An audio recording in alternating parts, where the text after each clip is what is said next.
시청자 여러분 안녕하세요. MC 김세영입니다. 본격적인 야외 활동의 계절을 맞아서 많은 분들이 자전거나 서핑, 등산골프 등 레저 활동을 즐기고 있습니다. 반면 과한 스포츠 활동의 여파로 인해서 어깨 통증을 호소하는 사람들도 늘어나고 있습니다. 지속적인 어깨 통증 때문에 고민이시라면요, 오늘 이 방송을 주의 깊게 보셔야 할 것 같습니다. 오늘 이 시간에는 어깨 질환에 대해서 자세히 알아보도록 하겠습니다. 오늘 이 시간에는 강동병원 김은열 과장님 모시고 어깨 질환에 대해서 알아보려고 합니다. 네, 안녕하세요. 네, 안녕하세요. 네, 반갑습니다. 네, 종종 컴퓨터를 오래 하시거나 또 오래 앉아있거나 육체적으로 힘든 일을 하시는 분들이 어깨가 뻐근하다라는 말을 자주 하시더라고요. 아무래도 어깨 통증 때문일 텐데 우리 몸에서 어깨에서 발생할 수 있는 질환에는 어떤 것들이 있을까요? 네, 일반적으로 가장 많이 들어보신 어깨 질환이라고 하면 오십견과 회전근개 파열이 아닐까 하는데요. 실제 주변에서도 중년 이후에 그 질환으로 고생하시는 분들도 많이 보시게 되고 매스컴에서도 많이 다뤄지기 때문일 겁니다. 하지만 어깨 질환은 이외에도 다양하며 중년 질환으로 알고 있지만 생활 습관의 변화와 잘못된 습관으로 인해 젊은층 환자도 증가하고 있습니다. 특히 현대사회처럼 운동량이 줄어들고 컴퓨터, 스마트폰 등의 기기를 사용하는 시간이 늘어나면서 특정 자세에서 오랫동안 경직된 자세를 취하게 됨으로써 어깨에 무리가 가는 경우가 빈번합니다. 흔히 볼 수 있는 어깨 질환을 연령층에 따라 살펴보면 30대 이전에는 어깨 탈구, 상완 이두근 손상, 근육이나 인대 파열과 같은 외상성 질환이 많고요. 40, 50대 이후 중장년층에서는 유착성 관절낭염, 회전근개 파열, 충돌 증후군, 석회성 건염, 관절염 등의 퇴행성 질환이 많이 발생하게 됩니다. 네, 다양한 연령층에서 다양한 어깨 질환이 발병한다는 걸 알 수 있는데요. 그렇다면 증상은 어떻고 또 원인은 무엇인가요? 네, 어깨에 질환이 발생하면 나타나는 대표적인 증상은 어깨가 아프다, 팔이 안 올라간다 같은 통증과 운동장애입니다. 어깨 질환이 발병하게 되면 어깨의 운동 범위가 작아지면서 통증 또한 유발하게 됩니다. 관절 강직을 초래할 수 있는 질환은 대표적으로 동결건, 흔히 오십견이라고 할 수 있지만 젊은 층을 제외한 대부분의 환자에서 얼마간의 관절 강직을 호소하기 때문에 어깨 통증을 유발하는 모든 질환을 염두에 두어야 합니다. 흔히 수동적 운동장애인지 능동적 운동장애인지 체크해야 합니다. 또한 충돌 증후군이나 회전근개 파열 같은 회전근개 질환에서는 통증을 동반한 근력 저하를 호소하여 팔을 제대로 올리지 못하거나 옆으로 돌리지 못한다고 증세를 호소하게 됩니다. 이러한 원인은 퇴행성 변화나 외상으로 인한 경우가 많습니다. 평소에 물건을 들거나 운전이나 걸레질을 하는 것 같은 생활 속의 사소한 반복적인 동작으로도 어깨 근육과 관절에 퇴행성 변화가 생길 수 있습니다. 특히 일상생활에서 어깨 인대나 관절에 퇴행성 변화가 발생한 경우에는 조금만 어깨를 무리하거나 가벼운 외상에도 심각한 질환으로 이어질 수 있는데요. 또한 최근에는 스포츠와 레저 문화를 즐기는 인구가 증가함에 따라 어깨를 과도하게 사용하거나 외상이 발생할 가능성이 크기 때문에 젊은 연령층에서도 어깨 통증을 호소하는 환자가 증가하고 있습니다. 이외에도 어깨 통증은 목 디스크와 같은 경추 질환이나 폐석전증과 같은 내과적인 질환으로도 발생할 수 있으므로 정확한 진단 후에 그에 맞는 치료가 필요하겠습니다. 네, 어깨 질환의 발병 원인이 생각보다 다양하네요. 그럼 먼저 어깨 구조에 대해서 알아보고 어깨 질환에 대해서 자세히 알아보도록 하죠. 먼저 어깨 구조에 대해서 설명 부탁드립니다. 네, 어깨는 어깨 관절과 주변의 인대, 근육 및 힘줄, 활액낭, 어깨에 분포하는 신경들로 이루어져 있습니다. 우선 모형을 보시면 오른쪽 어깨 모형인데요. 어깨 관절은 인체에서 운동 범위가 가장 광범위한 관절로 거의 360도에 안정된 형태의 관절이기도 합니다. 하지만 가장 불완전한 관절이기도 한데요. 이 상완골과 견갑골을 이루는 관절낭이 둘러싸고 있는데요. 이곳에 염증이 생겨 두터워지면서 통증 및 운동장애를 일으키는 것이 오십견입니다. 견관절을 덮고 있는 회전근개는 어깨의 견갑골과 윗팔뼈를 연결하는 4개의 근육 및 힘줄로 이루어져 있는데요. 말 그대로 어깨를 회전시키는 역할을 하게 됩니다. 특히 다른 관절과 다른 점은 어깨 관절은 관절 위에 견봉이라는 지붕이 있어서 회전근개는 이 제한된 공간에서 움직이게 됩니다. 이러한 회전근개에 발생하는 질환이 회전근개 파열 및 충돌 증후군이 되겠습니다. 네, 어깨 구조를 살펴보니까요. 이 손발 관절보다는 단순한 구조로 되어 있긴 하지만요. 운동 범위가 넓다는 걸 알 수 있었습니다. 그렇다면 한국인들이 많이 호소하는 어깨 질환에 대해서 차례대로 알아볼 텐데요. 먼저 오십견에 대해서 설명 부탁드립니다. 오십견은 정확히 말씀드리면 의학적인 명칭은 아닙니다. 통상 50대에 많이 발생하는 발병되는 어깨 질환이라는 것 때문에 편의상 이렇게 불리고 있는데요. 특별한 이유 없이 어깨를 싸고 있는 관절낭에 염증이 생겨 통증이 발생하게 되고 관절낭이 두터워지면서 쪼그라들고 위축되어 관절 운동에 제한이 있는 질환으로 의학적으로는 유착성 관절낭염이라고 합니다. 어깨가 얼어붙은 것처럼 움직이기 힘들다고 해서 동결건이라고도 합니다. 네, 시청자 여러분, 오십견의 의학적 명칭은 유착성 관절량염이라고 하니까요. 참고해 두시면 좋을 것 같습니다. 그렇다면 오십견의 증상은 어떻게 되나요? 네, 대표적인 증상은 통증과 함께 어깨 관절을 제대로 움직일 수 없게 되는 것입니다. 예를 들면 머리를 감을 때 자신의 뒷목을 만질 수 없다거나 옷등을 입을 때 등 뒤로 팔을 뻗을 수 없다는 등의 경우입니다. 오십견이 발병하면 어깨가 쑤시고 팔을 올리고 내리고 펴는 동작이 제대로 되지 않는 증상을 겪게 됩니다. 작은 움직임에도 통증이 심하며 특히 밤에 통증이 심해지고 뒷목까지 뻣뻣하며 아픈 쪽으로 돌아눕기조차 어려워 밤잠을 설치는 경우도 있습니다. 이러한 증상은 수개월간 발생하게 되고 모든 방향으로 어깨 관절 운동 범위에 제한이 오게 되지만 경우에 따라서 1, 2년 사이에 저절로 회복되거나 관절 운동 범위가 줄어드는 후유증이 남기도 합니다.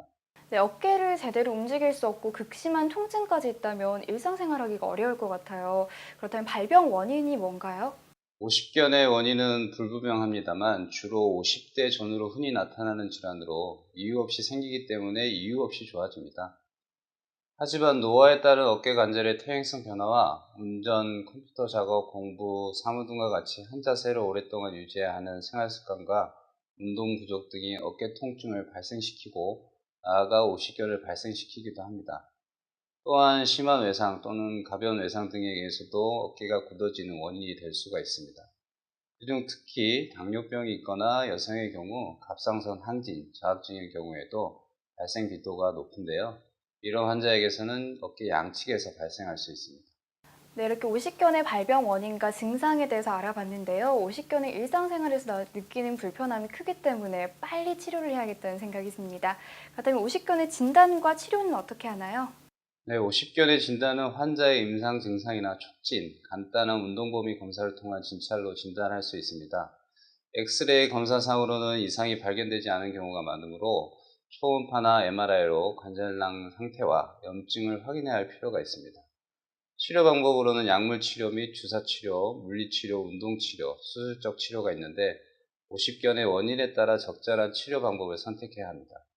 초기의 경우에는 비술적인 치료, 즉 통증과 염증을 감소시키는 데 중점을 두어 약물 치료나 주사 치료, 어깨의 운동 범위를 늘려주는 물리치료 및 운동치료를 시행하게 됩니다. 대부분의 환자들은 이런 비술적인 치료에 호전을 보이게 되지만 이러한 치료에도 통증이 호전되지 않고 증상이 심해지고 운동치료를 효과적으로 시행할 수 없을 때는 수술적 치료를 하게 됩니다. 과거에는 수술 부위를 크게 절개하여 수술했지만 최근에는 관절 내시경을 이용해서 작은 구멍을 통해 관절안을 직접 들여다보며 줄어든 관절량을 풀어주는 수술을 하게 됩니다. 이러한 수술법은 합병증이 적고 수술 후 재활 치료가 빨라 좋은 결과를 보일 수 있습니다. 네, 지금까지 오십견이라고 불리는 유착성 관절량염에 대해서 알아봤습니다. 다음으로는 어깨 질환 중에 가장 많이 발병한다는 회전근개 파열에 대해서 알아볼까 하는데요. 이 회전근개 파열이 무엇인가요? 네, 최근 스포츠 인구가 크게 늘어나면서 회전근개 파열로 인한 어깨 통증을 호소하는 환자가 늘어나고 있는데요. 최근 연구에 의하면 어깨 질환의 45에서 65%가 회전근개 질환이라는 보고가 있습니다. 회전근개라는 것은 어깨 속에 깊숙하게 위치한 힘줄로 어깨를 회전시키기 위해 존재하는 4개의 힘줄 다발을 말하는데요. 이런 힘줄은 퇴행성 변화나 외상 등의 여러 가지 원인에 의해서 끊어질 수가 있습니다. 이렇게 힘줄이 끊어지면서 근력이 감소하고 통증이 생기거나 어깨 관절 운동이 제한되는 질환이 바로 회전근개 파열입니다. 이 질환은 대개 나이가 들면서 관절염이 생기는 것처럼 일종의 퇴행성 변화에 의해서 생기는 병으로 생각하시면 되는데요. 보통 오십견과 가장 혼동되기가 쉽습니다. 네, 오십견과 혼동되기 쉬운 질환이라고 하셨는데요. 그렇다면 회전근개 파열의 발병 원인이 무엇인가요?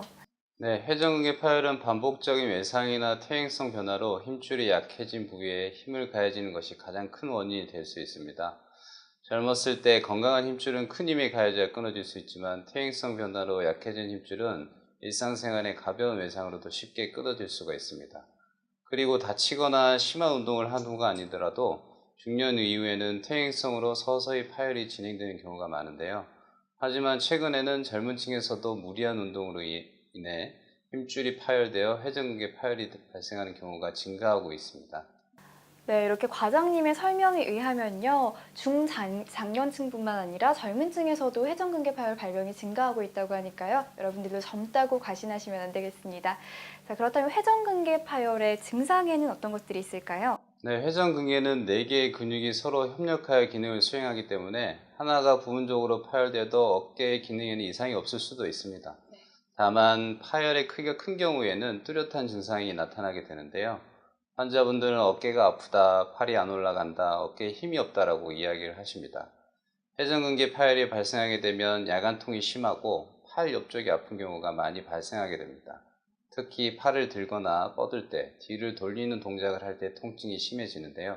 심한 경우에는 자세와 상관없이 통증이 지속적으로 나타나고 등이나 팔꿈치 등 다른 부위에 방사통이 발생하고 목을 지나 머리까지 통증이 가는 경우도 있습니다. 결국 힘줄 파열로 인해 근육이 힘을 쓰지 못해 팔을 들지 못하고 회전하지 못하는 등 팔을 사용하기가 어렵게 됩니다. 네. 그렇다면 과장님, 이 회전근개 파열의 진단과 검사는 어떻게 하시나요? 환자와의 정확한 문진이 이루어지는데요. 환자가 언제 어떻게 아픈지, 어떤 동작 이후에 심해지는지, 특별히 안 되는 동작이 있는지 같은 부분에 대해 환자와 문진을 진행을 하고 팔의 운동 범위와 팔 움직임에 대한 근력 확인 등 진료실 검사와 엑스레이 검사를 실시합니다. 또한 실제로 힘줄 상태를 확인하기 위해서 관절 초음파와 MRI 같은 검사를 실시하게 되는데요. 화면을 보시면서 설명을 드리겠습니다. 다음은 정상인 어깨 MRI 소견인데요. 견봉하 아래에 위팔뼈를 감싸고 있는 회전근개가 잘 보이는 소견을 볼 수 있는데요. 이 오른쪽은 회전근개 파열 환자의 소견입니다. 어깨를 감싸고 있는 회전근개가 위팔뼈 부착 부위에서 파열되어 있는 소견을 볼 수 있고 파열로 인해서 염증과 부종 소견이 나타난 소견을 같이 보실 수가 있겠습니다. 이 사진은 실제로 수술 시 촬영한 관절경 사진인데요. 회전근개가 파열되어서 이렇게 관절뼈 부착부에서 파열된 소견을 보실 수 있겠습니다. 네, 이 정밀 검사를 통해서 회전근개 파열 여부를 정확히 확인하는 게 중요하겠네요. 그렇다면 회전근개 파열의 치료는 어떻게 하나요? 네, 회전근개 파열의 치료에는 일부 두께만 파열된 경우와 전체가 파열된 경우로 나눌 수 있겠는데요. 먼저 파열된 범위가 작고 부분만 파열된 경우에는 회전근개에 염증과 부종이 동반되어 있기 때문에 염증과 부종을 가라앉히는 약물 치료 및 주사 치료를 시행하게 됩니다. 그리고 주변에 굳어 있는 관절량도 함께 풀어주기 위해 충분한 휴식은 물론 필요에 따라 물리치료 및 근력 강화 운동 치료를 통해 회복을 도모할 수 있겠습니다. 하지만 오랫동안 보존적 치료를 해도 증상이 호전되지 않거나 완전 파열인 경우에는 수술적 치료를 시행하게 됩니다.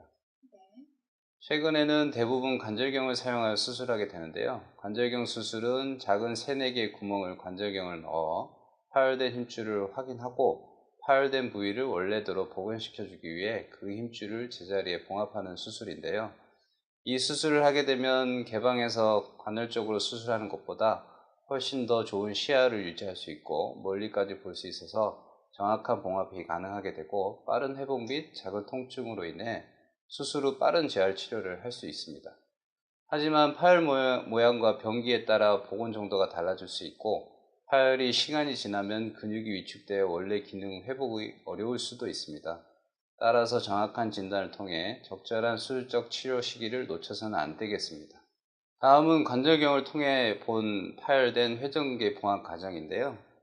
사진을 보시면 회전근개 파열된 부위를 확인을 하고 회전근개가 원래 부착되는 위팔뼈에 봉합사를 고정을 해서 봉합을 시행을 하게 됩니다. 이건 시행 후 사진인데요. 회전근개 파열된 부위가 잘 봉합된 소견을 확인하실 수가 있겠습니다. 퀴즈를 통해 건강상식을 닥터에게 처방받는다. 건강상식 처방전. 원장님, 이번에는 질문을 좀 드려볼까 하는데요. 오십견과 회전근개 파열까지 어깨 질환에 대해서 알아보고 있습니다. 여기서 잠시 올바른 건강상식에 대해서 처방받는 시간을 가져볼까 하는데요. 원장님께서는 OX로 대답해 주시기 바랍니다. 먼저 첫 번째 질문입니다. 오십견은 50대에 많이 발병한다고 해서 붙여진 이름이다. 따라서 젊은 층에서는 절대 발병하지 않는다. O냐 X냐? 하나, 둘, 셋. X입니다. 네, 설명해 주시죠. 운전이나 컴퓨터 작업, 공부, 매일같이 사무 등과 같이 한 자세를 오랫동안 유지해야 하는 생활 습관과 운동 부족 등이 어깨 통증을 유발시킬 수가 있고요. 나아가 오십견을 발생시키기도 합니다. 또한 심한 외상 또는 가벼운 외상 등에서도 어깨가 굳어지는 원인이 될 수 있기 때문에 젊은이들에게도 흔하진 않지만 발생될 수 있겠습니다. 그렇군요. 그럼 두 번째 질문 드릴게요. 오십견과 회전근개 파열은 스스로 어깨를 돌리기 힘이 든다고 한다. 하지만 다른 사람이 나의 어깨를 돌리게 하는 것은 아무런 문제가 없다. O냐 X냐? 하나, 둘, 셋. 네, 이번에도 X입니다. 네, 그렇군요. 설명해 주시죠. 오십견은 모든 방향으로 관절 운동이 제한되고요. 수동적인 관절 운동, 즉 다른 사람이 팔을 움직일 때도 관절 운동이 되지 않는 데 비해 회전근개 파열은 힘줄 방향으로만 운동이 되지 않고 수동적인 관절 운동에 제한은 없습니다. 그리고 오십견은 통증이 지속되는 반면에 회전근개 파열은 팔을 쓸 때 아프다는 차이점이 있겠습니다. 네. 자, 그럼 마지막 질문입니다. 오십견은 가벼운 운동으로 스스로 치유될 수도 있지만 회전근개 파열은 스스로 치유되지 않는다. O냐 X냐? 하나, 둘, 셋. 네, 이번엔 O입니다. 그렇군요. 네. 극단적으로 말씀드리면 회전근개 파열은 어깨의 암이라고 생각할 수 있습니다. 정말요? 네. 증상이 심하지 않은 경우가 많으나 조기에 치료하지 않으면 치료가 어렵기 때문입니다. 퇴행성 변화이기 때문에 치료받지 않으면 진행이 되어서 퇴행성 변화가 심해지게 되고 관절염으로까지 진행이 되게 될 수가 있겠습니다. 네. 지금까지 평소에 오해하실 수 있는 상식에 대해서 처방전을 받아보는 시간 가져봤는데요. 이번에 알아볼 어깨 질환은 어깨충돌 증후군입니다. 많은 분들이 생소해하실 것 같은데요. 이 어깨충돌 증후군이 무엇인가요? 네, 어깨충돌 증후군은 많은 분들에게 다소 생소할 수 있는 어깨 질환인데요. 사실 어깨충돌 증후군은 회전근개 파열, 오십견과 함께 우리나라 사람들이 많이 앓는 대표적인 어깨 질환입니다. 어깨를 들 때 어깨에서 걸리는 것 같은 느낌과 함께 통증이 나타날 경우에 어깨충돌 증후군을 의심할 수 있겠는데요. 어깨충돌 증후군은 회전근개라고 하는 힘줄이 붙는 곳과 견봉하부의 뼈가 부딪히면서 통증이 유발되는 질환으로 이 증상이 계속 진행된 경우에는 회전근개가 파열될 수도 있습니다. 네, 사실 어깨 질환 같은 경우는 특별한 외관상으로 병변이 잘 나타나질 않기 때문에 다른 어깨 질환과 구분이 쉽지가 않잖아요. 그 많은 어깨 질환 중에 어깨충돌 증후군인지 아닌지 어떻게 알 수 있을까요? 네, 언뜻 보면 어깨 질환의 증상이 비슷비슷해 보이지만 질환마다 조금씩 다른 증상들이 나타나는데요.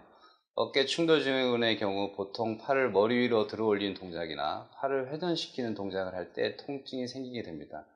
또한 어깨를 들어 올릴 때 어깨 안에서 걸리는 것 같은 느낌이 들고요. 또한 낮보다는 밤에 통증이 더 심하다는 특징이 있습니다.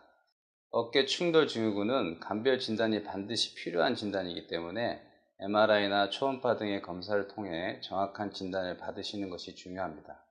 네, 어깨 충돌 증후군은 다른 어깨 질환과 감별 진단이 반드시 필요하다고 하셨잖아요. 그래서 꼭 전문 병원에 가서 진단과 검사를 받아야겠다는 생각이 드는데요. 어깨 충돌 증후군은 어떻게 치료하게 되나요? 네, 충돌 증후군 대부분의 경우 충돌이 일어나면서 회전근개 힘줄에 염증이 생기고 부종이 생기게 되는데요. 그래서 초기에는 주로 약물 치료나 물리 치료 등으로 회전근개 염증 및 부종을 가라앉혀 증상을 완화시키도록 합니다. 그리고 보통 3주 내지 6주 정도 보존적 치료를 하면 대부분 증상이 호전되는데요.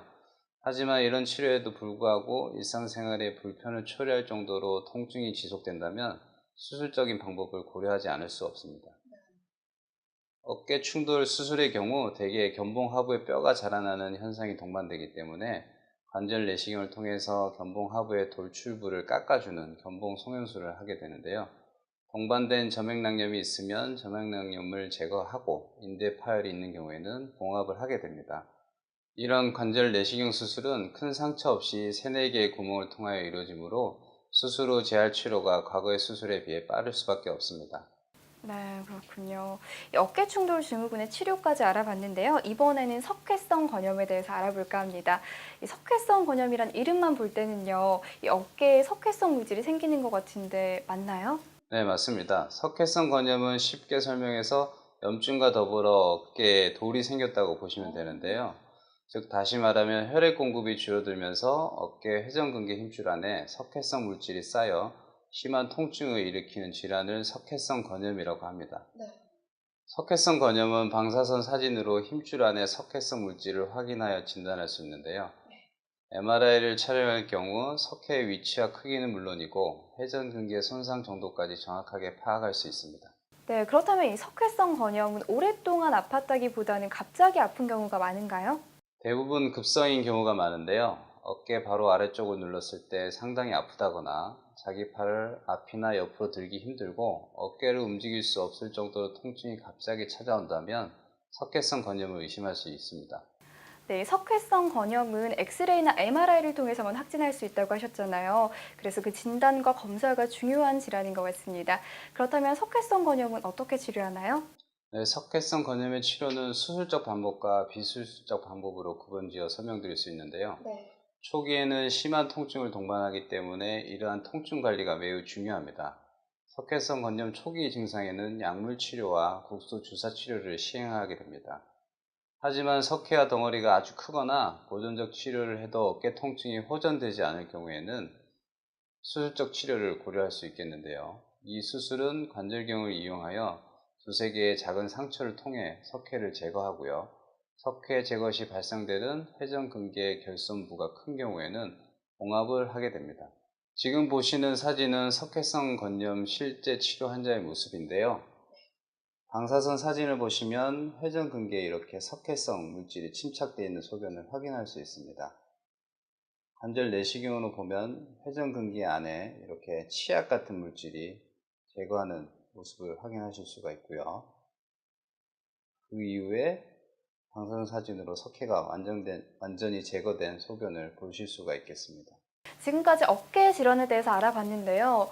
우리가 그러면 어떻게 하면 이 어깨 질환을 예방할 수 있을까요? 평소에 어깨의 긴장을 풀어줘야 하고요. 추운 날씨에는 숄이나 가디건으로 어깨를 따뜻하게 해주는 것이 좋습니다.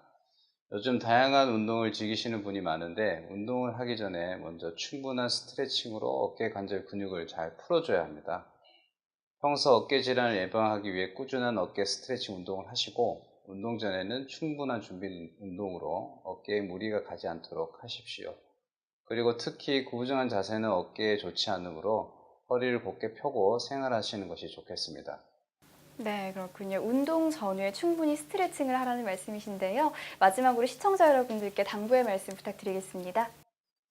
네, 대부분의 어깨 통증을 막연하게 오십견으로 자가 진단하며 방치하는 경우가 많은데요. 이 경우 정확한 임상적 진단이 늦어져 치료가 어렵거나 결과가 좋지 않은 경우가 대부분입니다. 어깨 통증의 원인은 아주 다양하므로 조기에 전문의에게 진료를 받고 정확한 원인을 파악한 이후에 맞춤형 치료를 하는 것이 중요합니다. 네, 당부의 말씀 감사합니다. 오늘은 김은열 과장님 모시고 어깨 질환에 대해서 알아봤습니다. 좋은 말씀 감사합니다. 여러분 혹시 지금 스마트폰 사용하고 계신가요? 하루 중에 컴퓨터나 스마트폰을 사용할 때 어깨에 무리가 간다는 사실 기억해 두시면 좋겠고요. 어깨 스트레칭 자주 해주시면 좋을 것 같고요. 이 스마트폰은 책상에 세워두고 사용하면 어깨 건강에 조금이라도 도움이 된다는 사실 기억해 주시기 바랍니다. 오늘 저희가 준비한 내용 여기까지고요. 다음 시간에 더욱더 알찬 정보 가지고 찾아뵙도록 하겠습니다. 시청자 여러분, 안녕히 계세요.